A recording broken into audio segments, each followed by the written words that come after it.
या देवी सर्वभूतेषु शक्तिरूपेण संस्थिता नमस्तस्यै नमस्तस्यै नमस्तस्यै नमो नमः।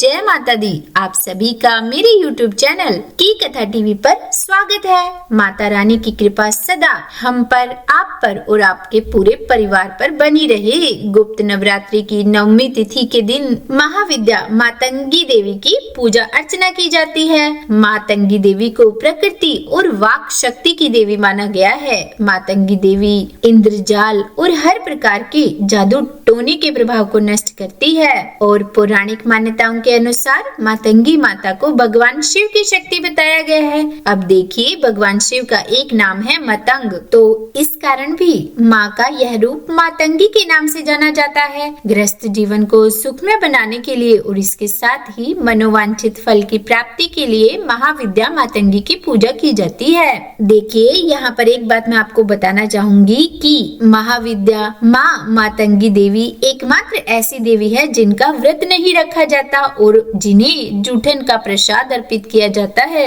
देखिए, मातंगी देवी ही एकमात्र ऐसी देवी है जिनकी आपको अपने घर में स्थापना नहीं करनी चाहिए। बस अगर आप पूजा कर रहे हैं तो मन में उनका ध्यान कर लीजिए, लेकिन प्रकट रूप में पूजा नहीं करनी चाहिए। माँ मातंगी का स्वरूप क्योंकि सरस्वती माता के समान है, इसीलिए इनकी साधना करने से, इनका ध्यान करने से माता सरस्वती की पूजा के समान ही लाभ भी प्राप्त होता है। बुद्धि और विद्या का विकास होता है, वाणी मधुर बनती है।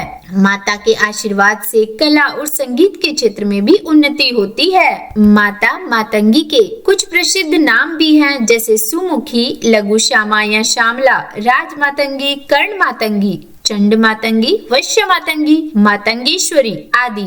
देखिए, देवी मातंगी गहरे नीले रंग की है। देवी मातंगी मस्तक पर अर्धचंद्र धारण करती है और माँ के 3 ओजपूर्ण नेत्र हैं। माता रत्नों से जड़े सिंहासन पर आसीन है। देवी मातंगी के एक हाथ में गुंजा के बीजों की माला है और दाएं हाथ में वीणा और कपाल है तथा बाएं हाथ में खड्ग है। देवी मातंगी अभय मुद्रा में है। देवी मातंगी के संग तोता भी है, जो वाणी और वाचन का प्रतीक माना जाता है। चारों भुजाओं में इन्होंने कपाल, जिसके ऊपर एक तोता बैठा हुआ है, वीणा, खड्ग और वेद धारण किए हैं। देखिए, माँ मातंगी को तांत्रिकों की सरस्वती माना जाता है।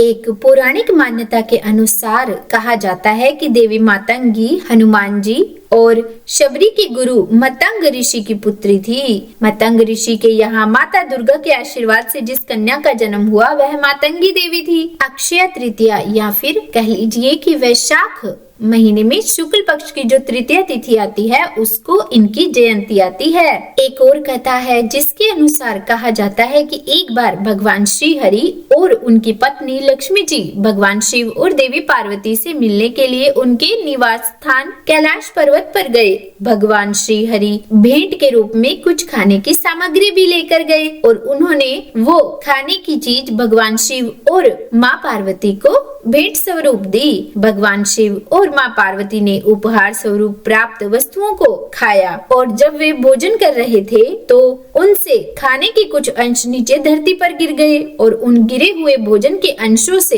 एक श्याम वर्ण वाली देवी ने जन्म लिया, जो कि मातंगी नाम से विख्यात हुई। अब देखिए, क्योंकि देवी का प्रादुर्भाव धरती पर गिरे हुए उच्चिष्ट भोजन से हुआ था, जिसके परिणाम स्वरूप देवी का संबंध उच्चिष्ट भोजन सामग्रियों से है और इन्हीं वस्तुओं के भोग से देवी की पूजा की जाती है और उन्हें भोग अर्पित किया जाता है। वहीं कहीं कहीं ऐसी भी मान्यताएं मिलती है कि चांडाल महिलाओं ने देवी पार्वती की पूजा आराधना करके उन्हें अपना ही जूठन यानी कि खाया हुआ भोग लगा दिया, तो देवगण और शिवगण नाराज हो गए, परंतु देवी पार्वती ने उन चांडालियों की भक्ति को देखते हुए मातंगी रूप धारण किया और उनके भोग को स्वीकार करके ग्रहण कर लिया और तभी से माता मातंगी कहलाई जाने लगी। और तभी से ऐसी मान्यता चली आ रही है कि मातंगी देवी को जूठन का भोग लगाया जाता है। यह देवी भारत के आदिवासियों की देवी है।